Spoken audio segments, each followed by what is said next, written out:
This summer, a college in Massachusetts is offering high schoolers the opportunity to learn about Black feminism, reproductive justice, and queer love stories for just the low, low price of $5,000.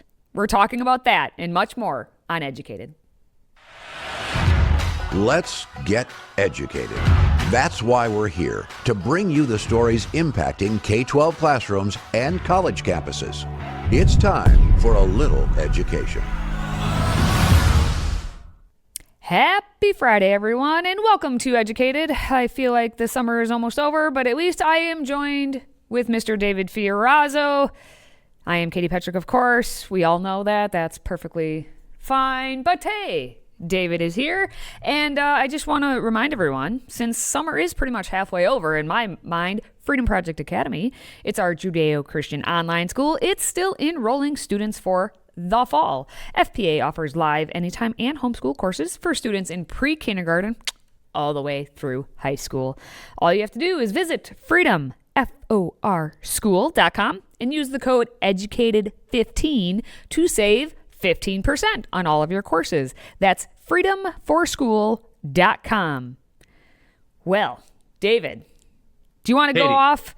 I know this summer's halfway over, but do you want to go off to college and take some summer courses maybe? Just to, enlighten yourself? No. No? Okay. No. Just want to check. Yeah, so I'm thankful for Smith College. Campus Reform does some great work, by the way. Let's go over to Smith College, because here's the story for this segment. They're offering almost a $5,000 course for teenagers on queer love stories and, of course, reproductive justice. That's right. Their summer program for high schoolers includes a course on Black feminism and reproductive justice. The liberal arts college is charging almost $5,000 for this 2-week course in gender and feminist theory. The actual amount is, $4,864 for 2 weeks of indoctrination. So let's be clear. It's not just Smith College. We've talked about this so much for years on this show, Educated. And I hope young parents are starting to get it when you decide whether to send your kids to college and what college to send them to, right? Well, and the thing is, this is Smith College, which it's the ladies' college, right? And they've been radical for how many decades at this point?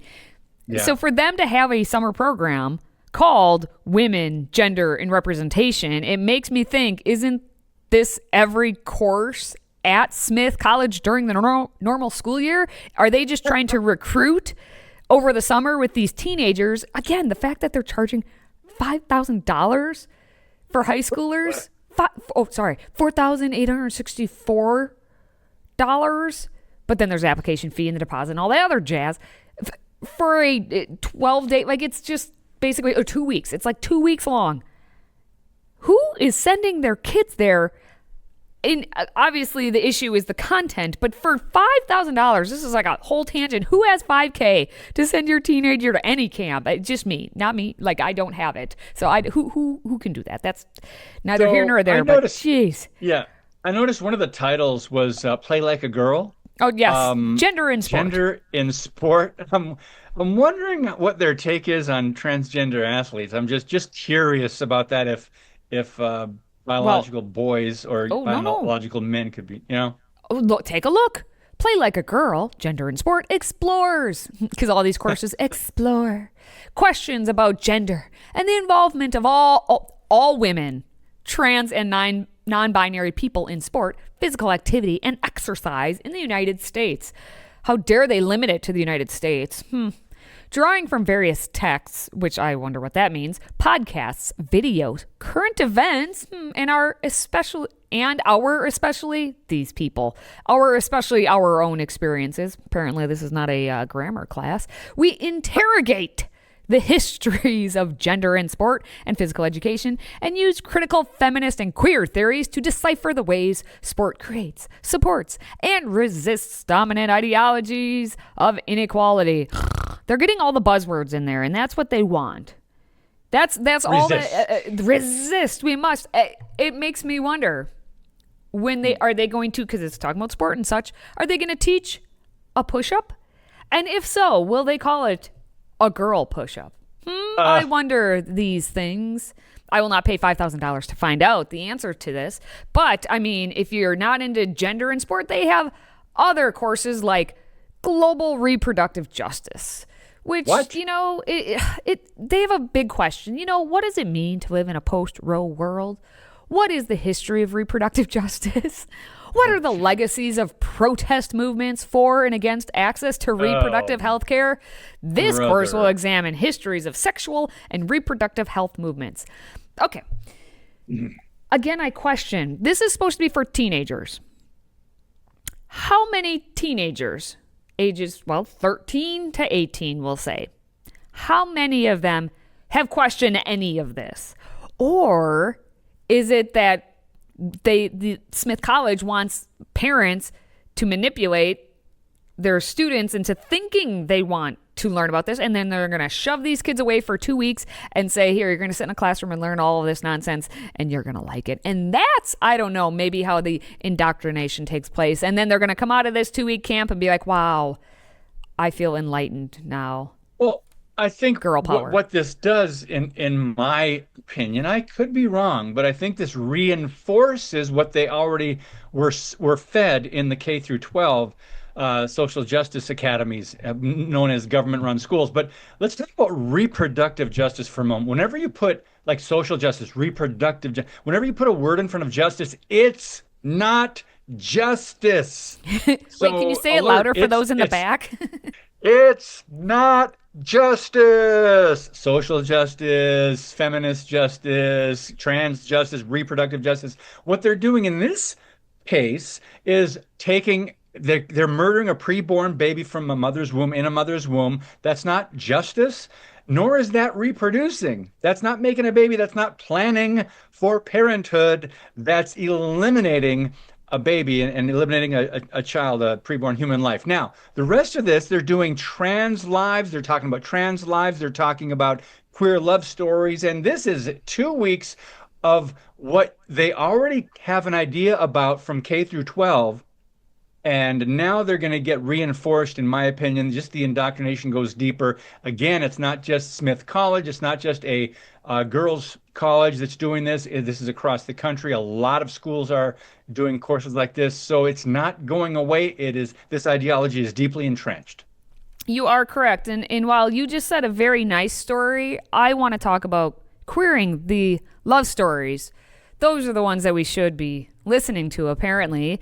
And that course, that if you'd like to attend Smith College for that 2-week period, you will learn all about love. That's what it says. Whether we are queer, straight, pansexual, asexual, questioning, or anywhere on the continuum of desire and attraction, we all long to give and receive love. During our time together, we will read and watch love stories as narrative, poetry, and film. Like porn? Porn? Is that just question? Exploring everything from romantic love to family love to community love to, self-love. We will question whether we see ourselves in these representations or whether love stories include some and exclude others.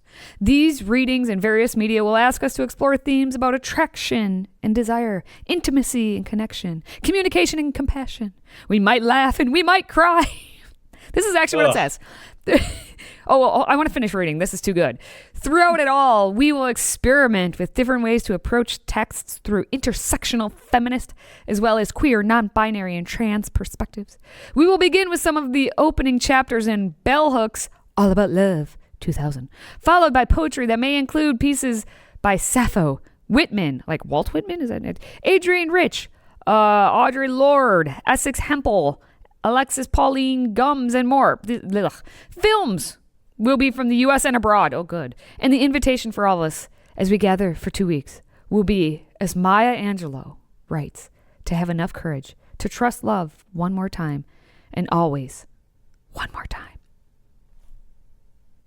Well, vomit. Okay. Scene. I think you're going to have to put love in air quotes there, because whenever you talk about queer love, trans love, LGBTQ love, it's not the true traditional historic definition of love, in a relationship between one man and one woman. It's not the same, so they've redefined love as we know. Well, David, you said Right. historic. That's why we're going from her Ooh. historic, okay? Ooh. Her Oh, historic that's love, right. and That's that's why right. My bad. you saw at least twice when I was reading that are focused. It was the first thing listed: attraction. It's all about attraction and not about actual true love, because for them, it is just about those animal instincts. That's Yep. what it is. Speaking of where you can find animals, I don't know how that transition works, but Colorado, we're going to go out there because Boulder, or Colorado University at Boulder, is having a class teaching queering literacy methods for high school teachers. Now, I teach English and social studies classes, and I now, because of this course, can become a teacher. It focuses on the queering literacy, and it's called Queering Literacy in Secondary Classrooms. Woo! The description states that it will engages theories and practices of literacy teaching and learning that challenge multiple forms of oppression.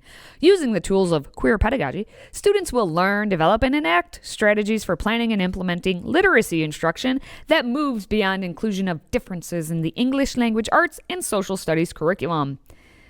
This is being taught, I guess, by someone named Sarah Staley, who's an assistant professor in teacher learning, research and practice program chair of the MA Plus Secondary Humanities Teacher Licensure, and she's the co-founder and co-director of A Queer Endeavor. That is what she is.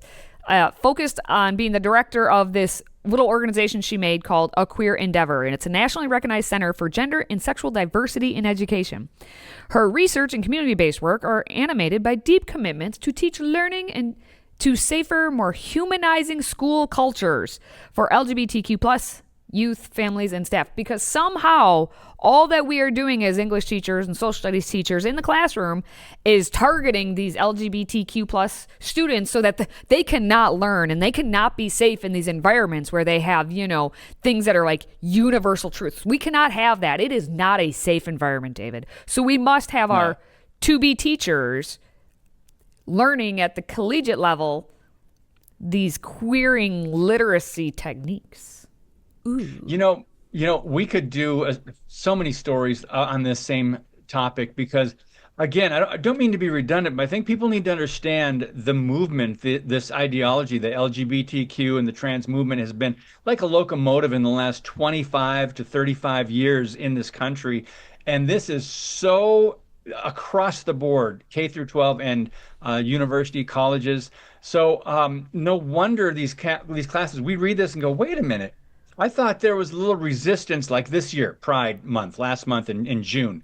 Wasn't there a little pushback? Weren't there less corporations being involved with this? Weren't there a little bit of awareness being raised at the government school level and the university? But no, it is so deeply rooted in it's infested education across the board. So we have to understand, as disturbing and disappointing as you might be watching this and going, are you kidding me? They're still doing, yes, and they'll be doing this probably forever.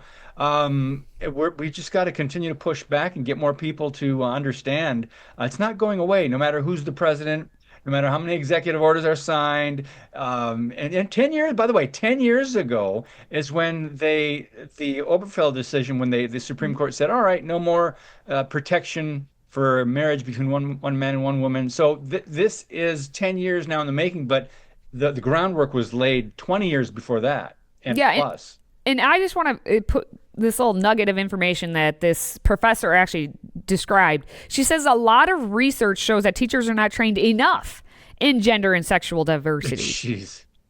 The class she teaches helps students learn about diverse identities and what it looks like to read a book with a queer character in it without reinforcing negative stereotypes. Flip that on its head. Why can't we then read books about straight people without reinforcing negative stereotypes? Because that's what everyone with the Pride movement is pushing to do. So it's she says that if you're a straight person who doesn't know a lot of LGBT people in your life, maybe reading a book that features a queer trans character, that might make you feel uncomfortable. She said her goal is to help teachers feel more comfortable teaching this content. It's not about being comfortable. It's about showing truth, teaching truth, that which is the good, the true, and the beautiful. That's what the English teacher, the social studies teacher, is doing or should be doing. But I digress. Yeah. We have a lot more to talk about on this episode of Educated. And when we return, we've got a student group in Wisconsin that's getting, just a cool $136,000 to distribute sex toys. And Johns Hopkins offers a summer class on fake news for middle schoolers. And that last story is not fake news, so stick around. Catch Freedom Project's lineup of shows daily at noon Central. Starting on Monday, we have Educated. On Tuesday, we have the Dr. Duke Show with Vicki McKenna. Wednesday continues with another episode of the Dr. Duke Show with Dr. Jake Jacobs. Thursday, we have One Nation. And Friday, we wrap up the week with another episode of Educated. Catch Freedom Project's lineup of shows daily at noon Central.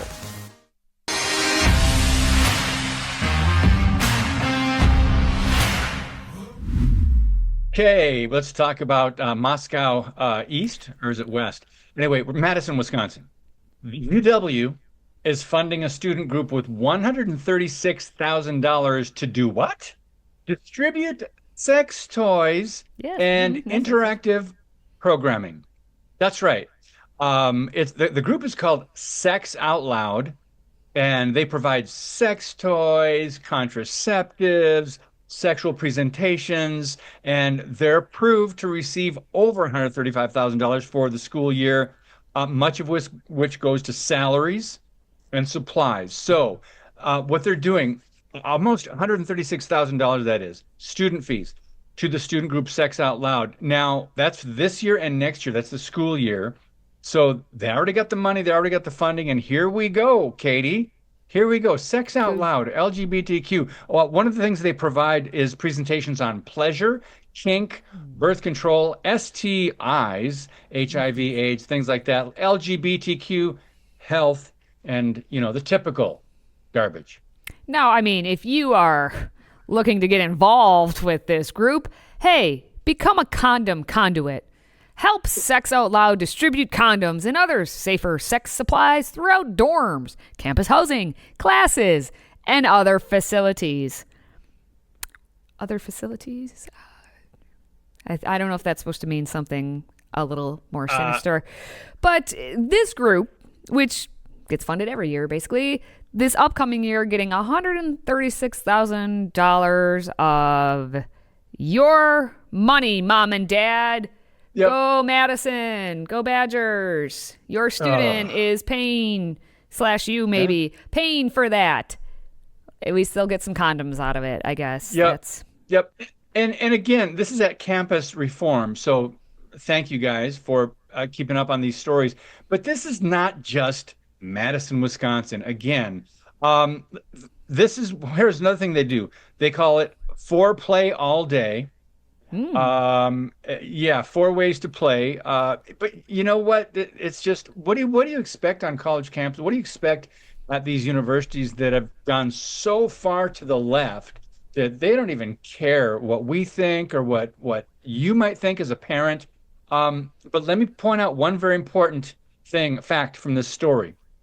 The group directs students to Planned Parenthood for STI testing, pregnancy testing, and emergency contraception. What is emergency contraception, Katie? Can you explain that, please? What would that be? Well, when Plan A fails, you go to Plan B, or you get some instruments inserted, and lives can be lost. They're killing babies. If a young student, a girl, gets pregnant, they're going to take them to Planned Parenthood, and they're going to make some money off of them by eliminating the preborn human life in that young mother's womb. And this is interesting, though. It's all about sex. It's all about this religion of sex, this cult of LGBTQIA plus, whatever it is, the alphabet soup.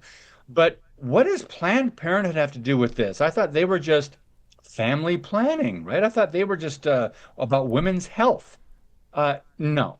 Both in high school and in college, they direct young girls to Planned Parenthood. They make money off of testing, and it's not just abortion, but all these other things. And now trans, hormones and things like that. Yeah, so they're trillion-dollar business, and they're raking it in because the colleges continue to do this. Absolutely. That's what they continue to do. One more thing. If you're looking for some sex-related programs, there are 60 to 90-minute programs that this Sex Out Loud group offers as well. Interactive presentations, they claim, on topics such as ethical porn, advanced pleasure, and masturbation.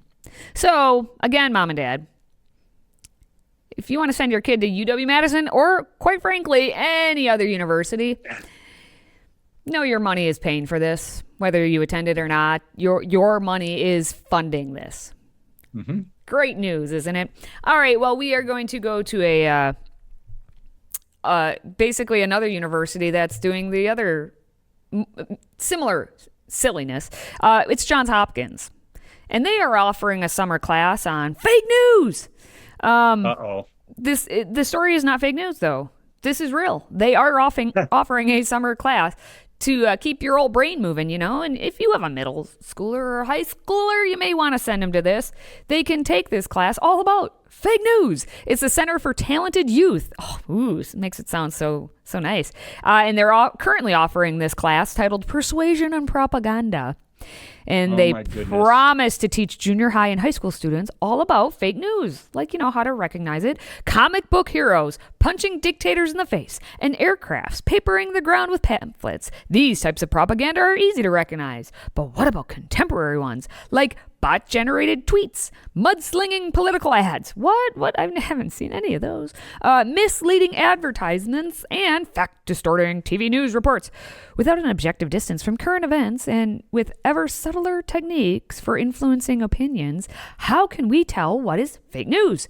And so this course is going to examine nonfiction sources from political systems around the world to analyze ways people have been swayed or have swayed others to their points of view.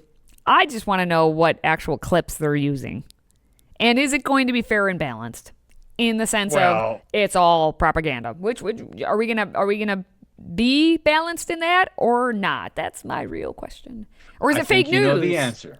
I know. Nice hypothetical question thrown out there, Katie. Yeah, of course they're not. Who do you think? By the way, did I hear the word dictator in there? And did a picture of President Trump come up when they used the word great dictator? Question. Or fascist or whatever. So what angle, what ideology do you think they're going to promote? I believe it's the left because the media in America, don't even get me started. But this is at Johns Hopkins. Yep. And did I hear you say middle school? It's for middle. Yeah. Oh, here's the deal. They're programming them pretty young. Yeah. Oh, absolutely. Middle school and high schoolers. And there are 2 sessions. One's wrapping up right now. And then there's another one coming up next week if you want to quick get your kid in. It is like a 2-week course. I hope you're still sitting down because this course, when we talked about Smith and how much that was $5,000, it's only a cool $7,500 for this course to have your children take it. Now, if you're a commuter and you're not going to like live on the campus for the 2 weeks, then it's only $6,700. Oh, jeez. Wow. But alas, that's it. And if you didn't want to take the fake news one, you could take the global environment course they're offering. A great case is American legal history. They can talk all about the role of race and ethnicity, class, gender, religion, socioeconomic status, or other relevant identities in shaping access to and protection by the legal system throughout U.S. history. Man, you can get a full programming for your children. Good stuff. Good stuff. Unbelievable. No, it is believable. But again, guess which angle they're taking on all this? I would bet. Right? That's right. All right. Well, hey, that's going to wrap up this episode of Educated. We're going to be back again next Monday at noon Central. For David and myself, thank you for watching. Thank you for listening. And thank you for supporting what we do. Until next time, stay educated, America.